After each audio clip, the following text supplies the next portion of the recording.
Welcome back. I just want to push back a little bit, though, Refiloe, on your last point before the break there. I mean, isn't the truth of the matter that if liberalism doesn't get a fair hearing, if radical politics on the left doesn't get a fair hearing, if there isn't enough historicism, surely part of the people who must take the blame are you guys, because you also have enormous power from a political, strategic communications point of view. Your head should be on the block. If I was Moose, I'm going to say to you, Refiloe, why is it that 1 year into your job, liberalism is still a swear word in this country? Mustn't you also take responsibility rather than just blaming the journalists for being lazy? Look, you can speak as much as you like, but the point is you need to have people that say, we want to hear what you have to say. Pretty much the same challenges that socialism have. I don't pick where I want to go. We have media officers that will try and get me everywhere. People will say, we're not interested because this is not a sexy topic for me to hear about. Really? Yes. Really? Those are the fights that you have to have in terms of trying to sell your message. I mean, just looking at the elections, you'll find somebody doing something, it will be plastered front page. The minute it's a retraction, let's look at how really small accurate, because whatever Helen Zille says, what Musi says on Twitter, part of the laziness of the media. But the following on social media compared to your mainstream media is not a true reflection of South Africa. I'm saying where I'm agreeing with both of you is that there is a certain kind of intellectual laziness in parts of our media. But you should use that to your advantage, because what we will sometimes do is we are so under pressure, there's so much juniorization, we simply lift from the tweet onto the hard copy. So why don't you tweet me a story about liberalism? We do tweet. Yeah, all sorts of things like bad policies on HIV, trolling, No, we do talk about liberalism. Okay, I want to bring you here, because but you're I laughing. I want to have a stake on this one. It's not true that liberalism is the status quo. They don't have to convince anybody. 90% of the political parties in parliament believe in the NDP, for an example. They don't need to defend it. The media believes in the NDP. There is no criticism of the NDP. I've never met it. You don't make it either.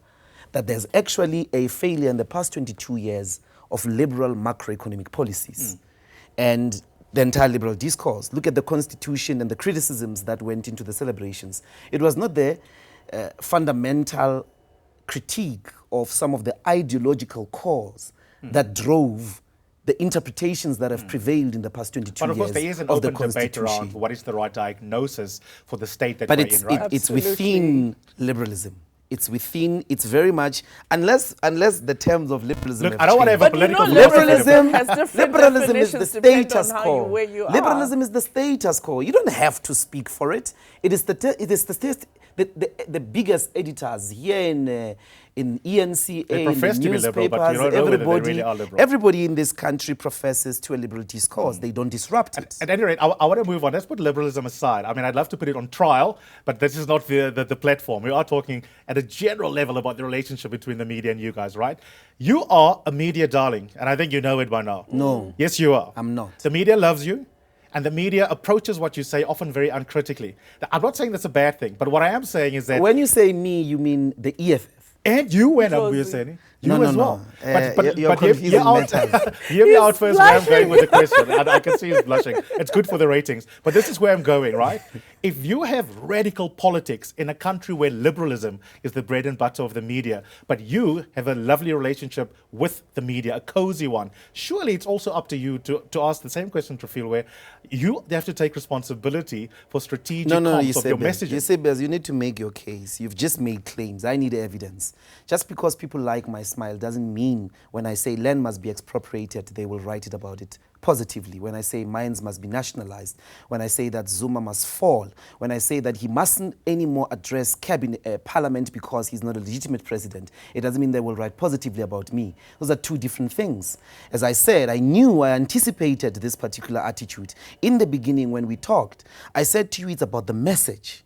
It's not about the hairstyle that we are. It's about the message. Honest, isn't it? Because we interrogate your guys' policies when you do tell us. I mean, the amount of flack that your party has taken on affirmative action, BEE, from people like myself is huge. When he makes when he comes up with his narrative on land, he's right that perhaps he doesn't get aired properly in terms of the details. But the opposite is also true, Mbuyiseni, that I'll give you a chance, Refiloe, is that you don't get critically engaged on it. No, but it's not critical engagement. I'll tell you why.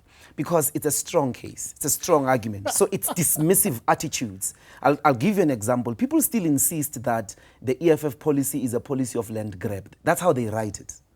Because they want to associate it with the advent of Zimbabwe's land reform movement. And that's a dismissive attitude. It's not engaging. It's not, as I said again, it's not just an ideological bankruptcy. It's also, a sense of not actually knowing the history of what do you issues. make of how they land in the media? Do you think that they are going through something of a summer at the moment? Because although initially there was a lot of sentiment towards the leader of his party, Julius Malema, after the election in particular, I think from where I'm sitting, and obviously this is open to qualitative assessment, but I'm very keen to hear what you think as a fellow political competitor. I think the narrative around EFF has changed, and he's being a little bit disingenuous. I think you must also look at the election results. The reality is, if you manage to get 8%, there's somebody listening to what you have to say. And that are in the media. But it's the media as well, right? I think it's the media to an extent. I'll tell you something about the media. The media loves us when we say Zuma must go. But the media hates us when we say land must be expropriated. When we say there must be a nationalization of a bank, for an example, they hate us. They won't write about it positively. They will dismiss it. Just like, and I gave proper examples. Look at, let's take the big narrative. What is the biggest change thing if you talk about the demise of the liberation movement? They say it's the Nenegate. Everyone's narrative agreement around the biggest change, game changer in the past 12 months is the Nenegate. But that's not true. What do you think it is? It's unemployment. Unemployment can't be the biggest game changer. It's been around since industrialization. You can't say 9 million people unemployed and jobless in South Africa is not a game changer. That's another sense of ahistoricity. I mean, the DA is ahistorical. Surely the media is doing something right if all three major parties feel like they're getting a fair hearing. We get criticized all the time by the ANC, who think that we reduce politics in this country simply to an analysis of President Jacob Zuma. We get criticized by the DA all the time that we don't take your liberalism seriously and report on your policy prescriptions. I've never seen them. Maybe you're hiding them. And then we also get flack from the EFF for not, for being deeply ahistorical. Surely that is a sign of a healthy media that is not the lapdogs of any particular party. Isn't that a good thing?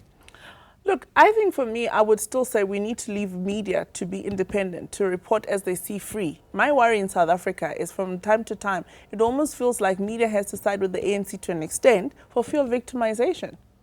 What do you mean by that? Just say a bit more. So the ANC doesn't feel like that. Gueda's probably going, huh, as he's watching this program. I'd love to hear him voice it out. I doubt it.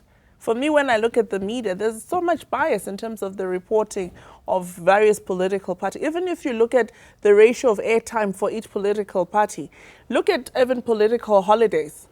You will immediately see ANC getting, I would say, 80%, and then the opposition parties get a little snippet there that, Musi was there. I mean, there's obviously one pedestrian reason for that, which is that the ANC is the ruling party. No, but they politicize a national holiday. A national holiday is supposed to be, remember to separate your state and your party. And it doesn't happen like that. It actually then becomes an ANC rally versus it being honoring a political holiday. I still maintain, I want just your view on this, Mbuyiseni, that at a general level, if there is a sense of it's very hard to get our message across from all three major parties, surely that is an indication that something is going right in a critical attitude and almost a cynical attitude on the part of the media towards all parties. So at least there's equality of treatment. No, it's an ignorant attitude. It's not cynicism. Cynicism used to be much more decent if we have to be very deep. Look, the SABC is captured. It's in a mess. It constitutes a huge part of what we call the media. ANN7 is a mess. ANN7 and the New Age are what the citizen was under apartheid. Literally a captured media, a mouthpiece of a specific agenda. That's not other commercial spaces? ENCA, don't be shy. And that the commercial is the other problem, is that because you're commercial, you have to look out on your commercial profit interests. And that as well makes you not so much independent, because then you're not independent to the most important thing about this society, and that is you are driven by profit. If you are driven by profit, that can make you very unethical in some of the instances in how you are going to represent stories, in the stories that you choose, in the stories that you privilege. How does the fact that commercial media has commercial ownership and commercial objectives impact the reporting on a day-to-day basis, what you might see? Profit. The story that is important is the story that gets you audience. It's not the story that is important ethically. So you're not telling that. That's why there's no media in the rural areas. You understand? That's why there's no reporting of working class struggles and working class. That's why everyone gets shocked when there's a huge protest in the township where they are banning things. Why? Because you don't know what those people think. I'm not sure if You're not entirely in agree with it, but conversation with those people. let's take a break. I do get to your logic, though. Fascinating conversation here, a lovely debate. And for once, I actually wish this program was longer than it is. We've got one more segment. Please do stay with us.